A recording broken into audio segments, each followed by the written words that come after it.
kung papansin niyo. Sheesh. Sobrang liwanag, di ba? This is Emit Smart Cam USB webcam with tripod. So ito naman siya, meron siyang kasamang tripod. Adjustable naman siya and ganito siya kaliwanag kung papansin niyo. Sheesh. Sobrang liwanag, di ba? So this camera can capture up to 4K HD resolution. So kung isa kang estudyante na kailangan mo ng camera para magamit mo sa online class mo, or di kaya isa kang work from home na naghahanap ng camera, pwede ko nang i-recommend sa iyo to. Meron din to napakabilis na autofocus kung papansin niyo. Napakabilis niya lang bine-blurred out yung picture natin na nasa likod.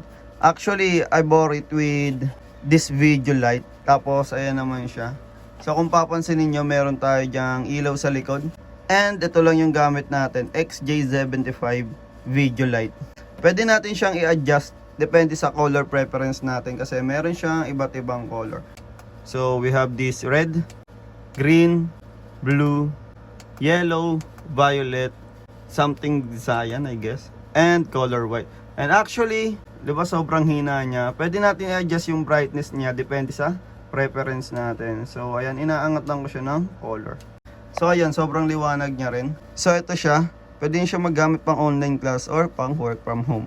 So magagamit ko naman siya for streaming kasi sobrang liwanag niya and kitang kita mo talaga yung quality ng camera.